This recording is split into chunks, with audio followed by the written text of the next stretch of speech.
Oi, tudo bem com você? Que tal falarmos um pouco dos sólidos geométricos? Mais especificamente dos poliedros. Para começar, vou lançar um desafio. Quero ver se você adivinha que poliedros são esses. Vou te dar algumas características de cada um deles. O primeiro sólido tem base pentagonal e possui 6 faces, 10 arestas e 6 vértices. Já o segundo sólido também tem base pentagonal, mas possui 7 faces, 15 arestas e 10 vértices. Olhando para essas características dos sólidos, podemos dizer que se trata de uma pirâmide e de um prisma. Mas você sabe me dizer qual é a pirâmide e qual é o prisma? Para te ajudar a descobrir, vou dar alguns exemplos. Vamos começar falando dos prismas. A gente chama as faces do prisma, que estão em destaque, de base e as demais de faces laterais. As bases são idênticas e paralelas. O prisma de base triangular possui 5 faces, 9 arestas e 6 vértices.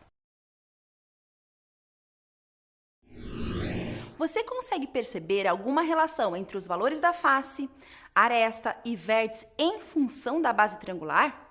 Para te ajudar, que tal analisarmos o prisma de base quadrada? Ele tem 6 faces, 12 arestas e 8 vértices.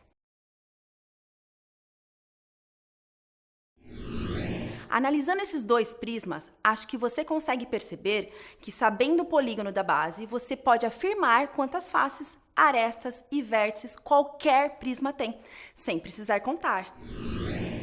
Podemos dizer, então, que temos a seguinte relação. Para determinar o número de face, devemos somar 2 unidades ao número de arestas da base. Para achar o total de arestas, precisamos triplicar o número de arestas da base. E, por fim, o número de vértice é o dobro do número de arestas da base. Outros sólidos bem comuns no nosso cotidiano são as pirâmides. Aqui estão 2 tipos, o de base triangular e o de base quadrada. Vamos fazer a mesma análise que fizemos nos prismas, contar as faces, arestas e os vértices. A pirâmide de base triangular possui 4 faces, 6 arestas e 4 vértices.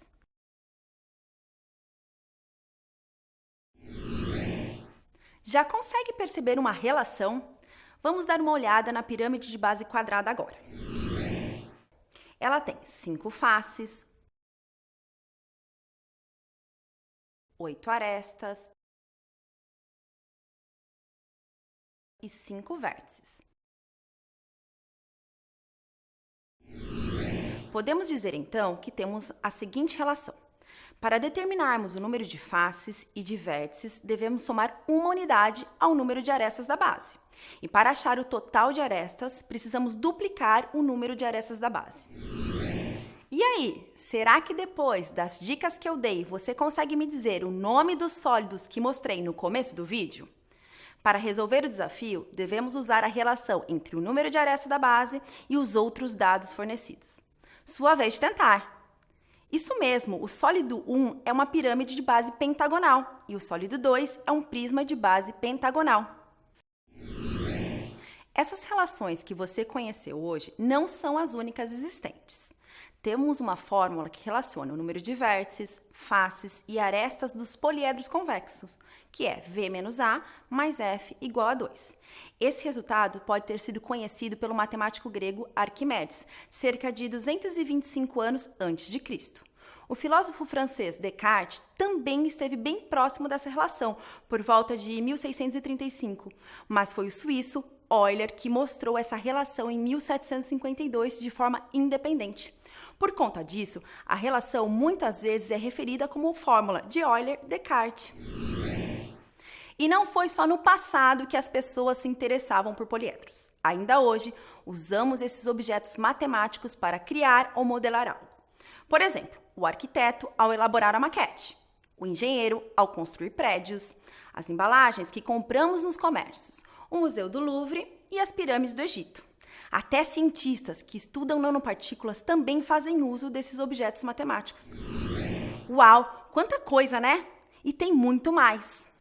Ops! E olha aqui, até o lápis que está comigo lembra um prisma de base hexagonal. Enfim, tenho certeza que você pode pensar em tantos outros exemplos também. Será que do seu lado tem algum objeto que lembra um prisma ou uma pirâmide? Bons estudos e até a próxima!